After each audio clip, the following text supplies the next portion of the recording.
I want you to picture the absolute edge of the known world. And I don't mean that metaphorically. In the geography of the ancient mind, this is the literal end of the line. Right, the absolute frontier. Exactly. A desolate, windswept crag in Scythia.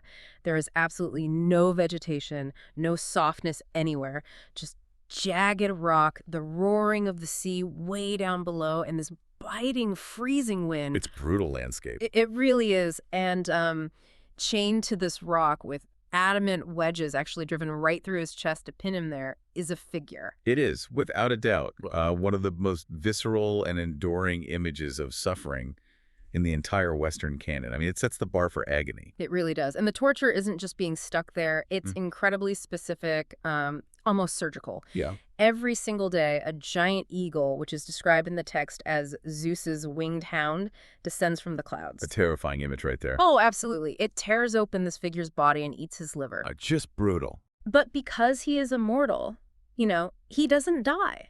Every night, the liver regenerates. And then every morning, the eagle returns. It is just an eternity of cyclic biological agony. And that figure, naturally, is Prometheus. The Titan, the firebringer. Right.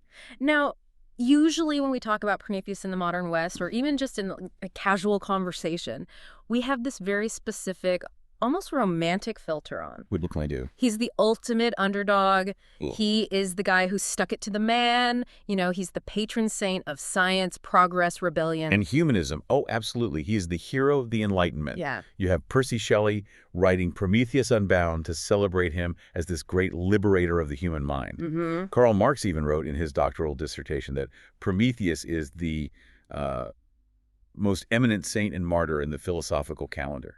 I mean, he is the absolute poster boy for revolution. Which makes perfect sense if the man you're rebelling against is a tyrant. If the authority figure is corrupt, then the rebel naturally becomes the hero.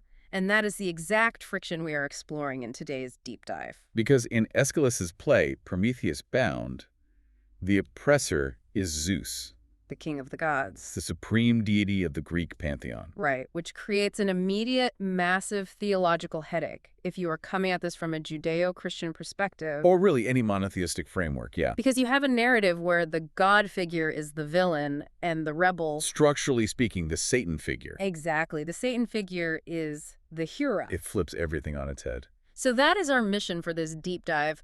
We aren't just doing a literary appreciation of Aeschylus, though the play is obviously a masterpiece of dramatic poetry. It's phenomenal. It is. But we are asking a specific, somewhat uncomfortable question for you to consider. How can a Christian actually benefit from reading this play? Is it just a study in heresy, or... Right, or is there something deeper going on here? I think we're going to find it's the latter. In fact, I'd argue that Prometheus Bound is essential reading, precisely because it functions as a sort of negative photo of the gospel. A negative photo. I really like that image. Unpack that for us. Sure. Think about old film photography. The negative reverses the light and dark, right? Right.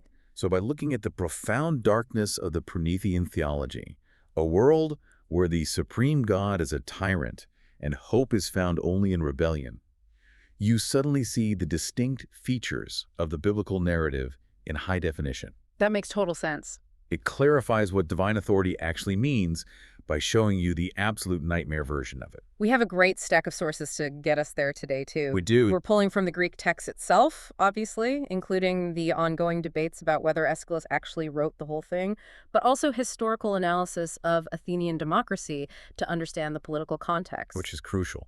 And then we've got some heavy-hitting theological critiques from the early church fathers. Tertullian specifically had a major bone to pick with this story. Oh, he hated it. And we'll also look at some modern evangelical commentary that really helps bridge the gap between ancient Athens and modern theology. Okay, let's start by setting the scene on the rock. Because the play doesn't actually open with Prometheus speaking. No, it doesn't. It opens with the executioners. Right, the enforcers of the state. You have Hephaestus, the blacksmith god, and then you have two allegorical figures, Kratos and Baia. Which translates as strength and force, right? Correct. And Baia force is completely silent throughout the opening scene. Which is chilling in its own way. Exactly. Violence doesn't need to explain itself. It just acts. Yeah. But Kratos talks, and he is terrifying. Now, Hephaestus is the one who actually has to do the binding. He has to hammer the literal chains into his fellow god. Yes, and this is where the nuance begins. Hephaestus is deeply conflicted. He doesn't want to do it. Not at all. He says ties of blood and old fellowship are difficult to sever. He acknowledges that Prometheus is a kinsman. He feels pity. He's the reluctant executioner. He's just following orders because he's terrified of Zeus. Precisely. He's a portrait of complicity through fear.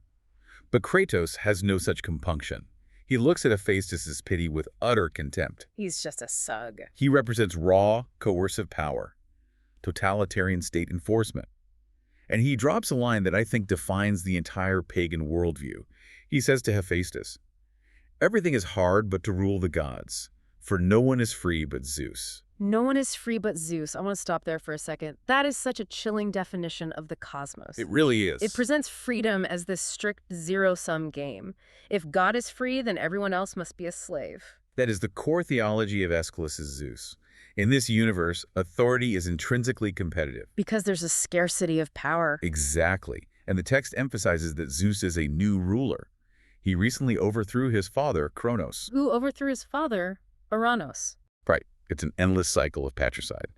So Zeus is profoundly insecure. He's paranoid. He rules through Kratos' raw power because he knows his position is precarious. And this is where the Christian benefit kicks in almost immediately.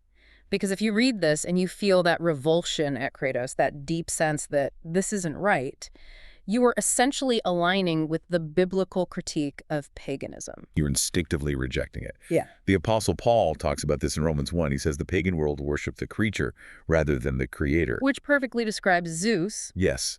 Zeus, for all his lightning bolts and pomp and power, is fundamentally a creature. He was born, he seized power in a coup. He holds on to it by crushing dissent. He is not the I am. He's not the uncreated source. No, he's not the eternal source of being. He's just a really powerful, really angry guy in the sky. It clarifies the difference between a tyrant and a father. It really does. That's a crucial distinction. A tyrant rules entirely for his own benefit at the expense of his subjects. But in the New Testament, the primary address for the omnipotent God is Abba, Father. Right. Paul writes in Romans 8 regarding the spirit of adoption, contrasting it specifically with the spirit of slavery that leads to fear. Which is the exact spirit Kratos is operating under. Precisely.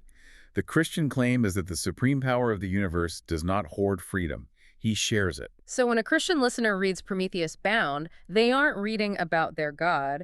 They are reading a horror story about what the world would look like if the Gnostics or the ancient polytheists were actually right. Exactly. It validates the rejection of that dark, chaotic polytheism. You look at Zeus and think, thank God that God is not like that. Yeah. It forces you to realize that authority itself isn't the problem.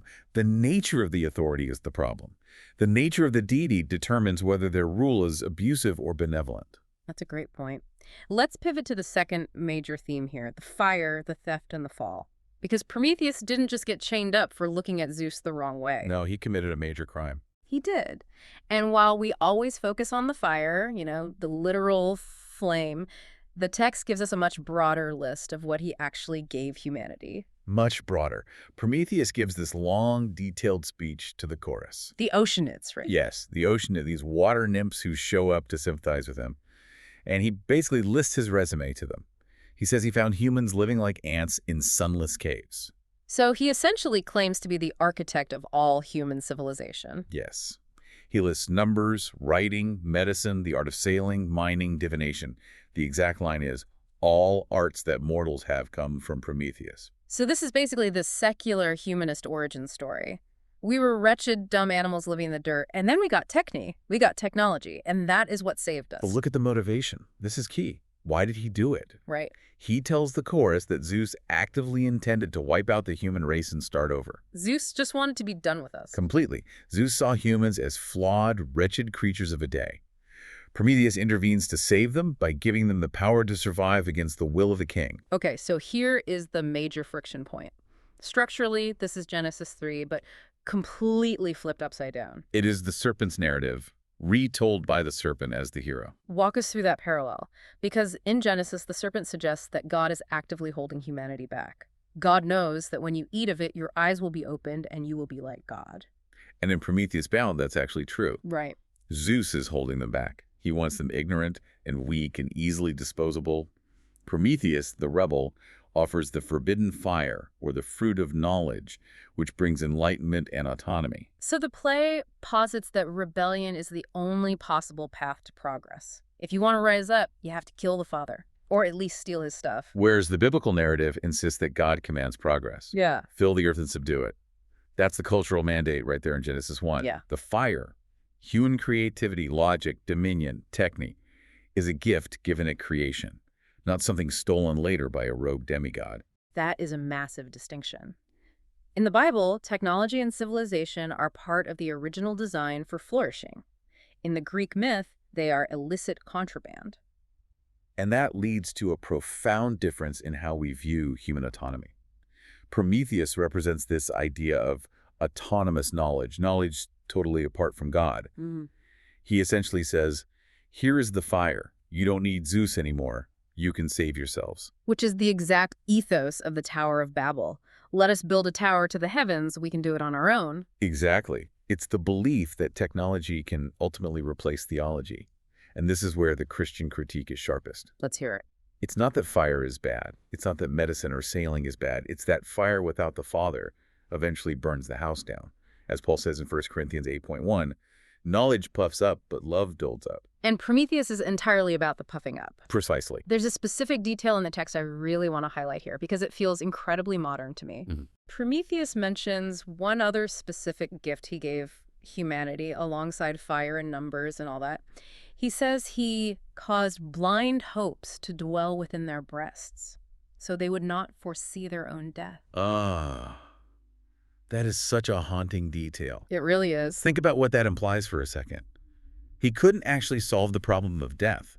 He is a titan, not the creator of life. So the absolute best he could offer was distraction. Here's some blind hope. Right.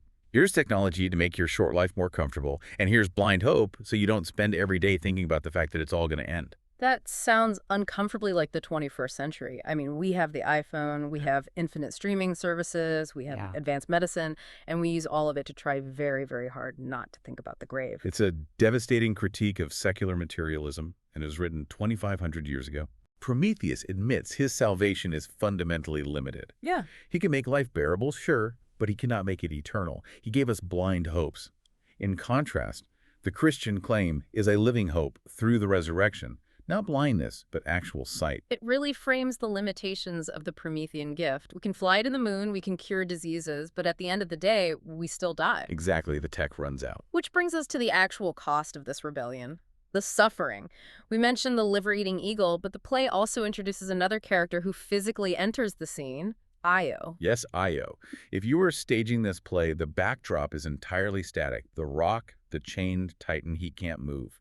But Io enters as this chaotic, frantically moving element. And her story is just tragic. She's a mortal woman who has been transformed into a heifer cow. Yes. And she is driven completely mad by a stinging gadfly sent by Hera, Zeus's wife. Talk about a bad day. She's the ultimate collateral damage of the pantheon. She really is. She is the completely innocent victim, and that creates a very powerful contrast on stage. Prometheus chose his fate. He rebelled. He knew the cost of stealing the fire. Right. But Io was just beautiful. Zeus lusted after her, Hera got jealous, and now she's a cow wandering the earth being tortured. She represents the sheer caprice of the gods. She asks the ultimate question of suffering. Why me? And what is Prometheus's answer to her? I mean, he's the forethinker. That's what his name means.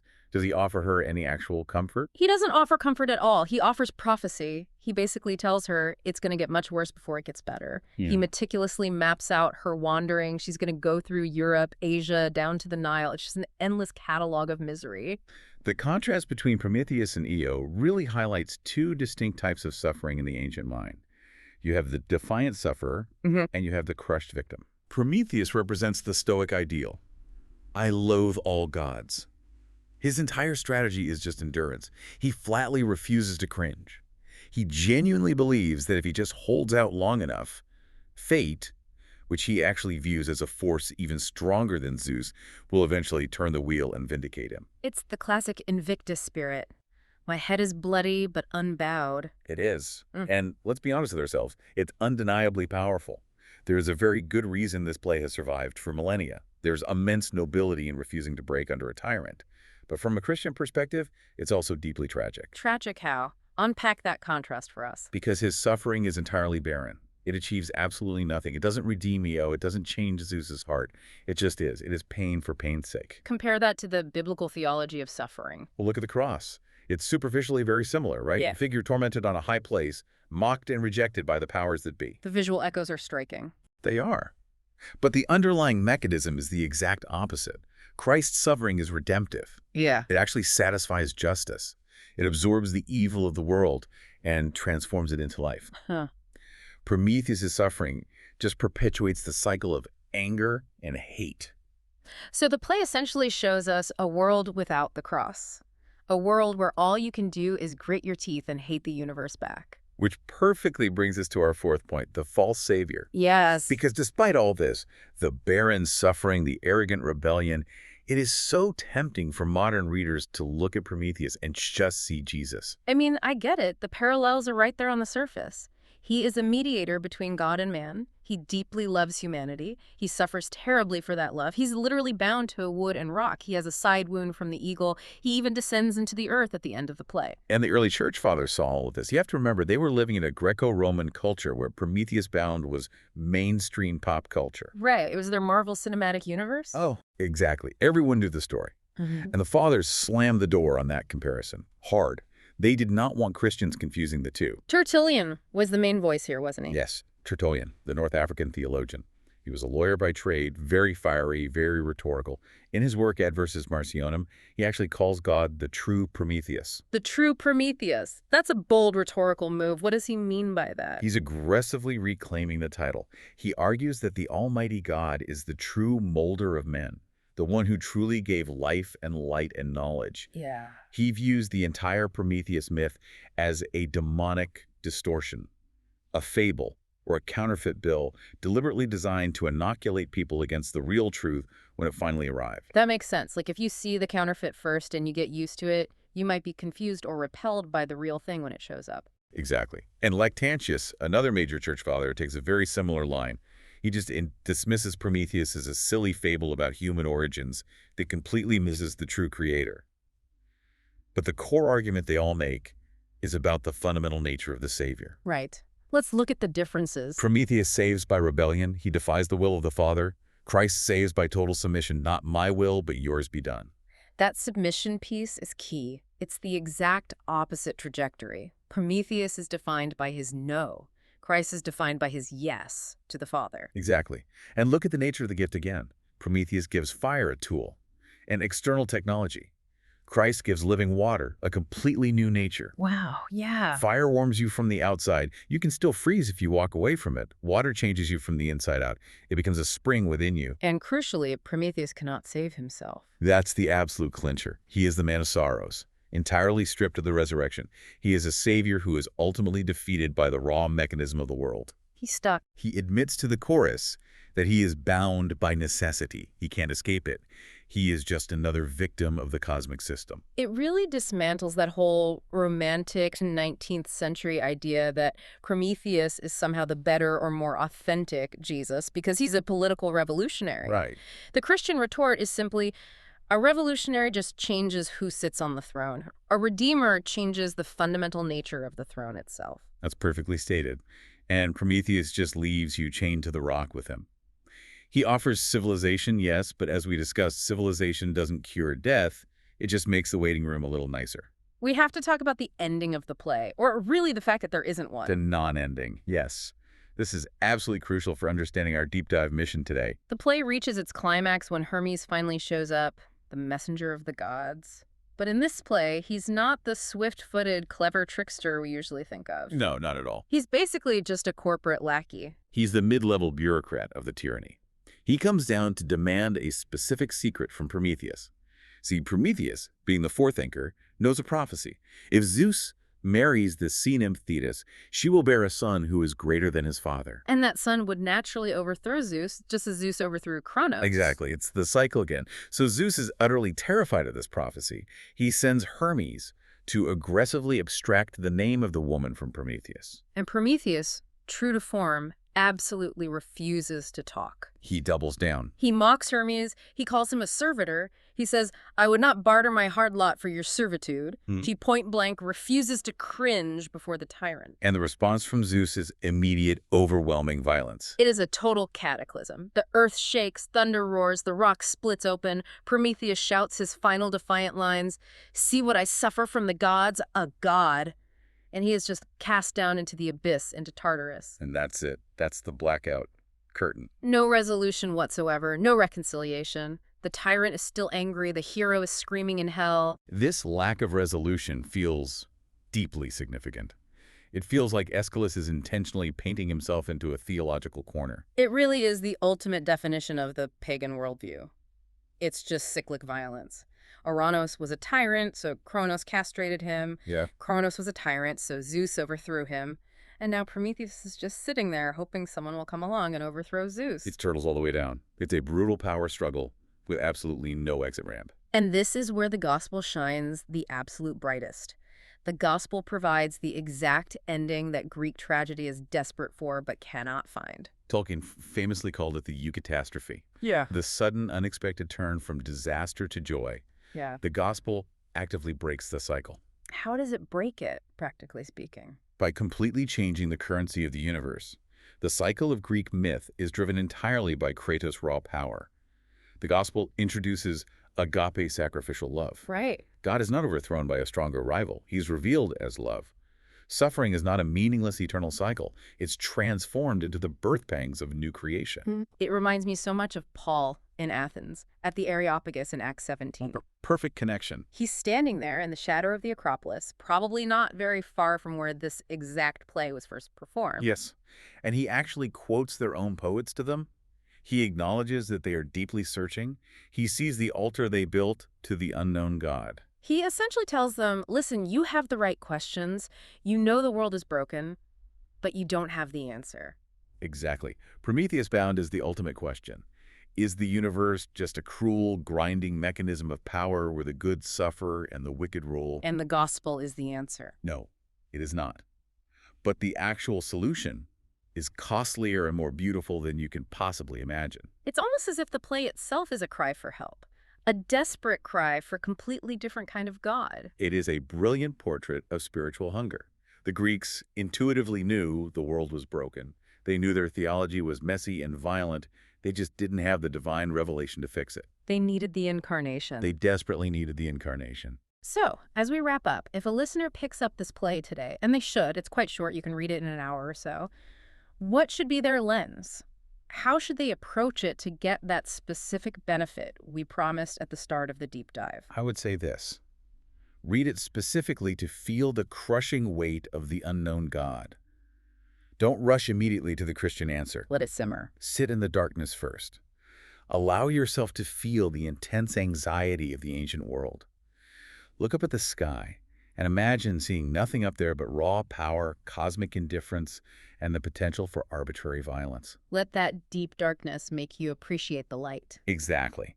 Grace is not the default setting of the universe. It is a scandalous, miraculous interruption. I love that phrase, a scandalous interruption. When you really see how Zeus treats Prometheus, you begin to understand why the simple message of grace and peace to you from God our Father was so utterly revolutionary to a first-century Roman or Greek. It was literally news from a different universe. There is a line near the end where Prometheus says, time, as it grows old, teaches all things. He's banking entirely on time to eventually fix his problem. That is the great lingering pagan hope. Evolution, time, unending progress. The belief that if we just wait long enough, if we just invent enough things, we will eventually get better. But the Christian perspective suggests that time alone teaches nothing but endurance. Time doesn't heal, it just grinds mountains into sand. Time doesn't save anyone. No, only the eternal stepping into time, the incarnation, can actually save. That's the key takeaway right there. So here is a final thought for you to mull over as you go about your day. If you take away the true God, aren't we all just chained to a rock, hoping that our fire, our technology, our politics, our arts will somehow be enough to keep the eagle away? And deep down in the quiet moments, we all know the eagle is coming back in the morning. On that cheerful but hopefully very clarifying note, that is our deep dive into Prometheus Bound. It is a masterpiece of despair, which makes it the absolute perfect backdrop for true hope. Thanks for diving in with us. Keep thinking, everyone.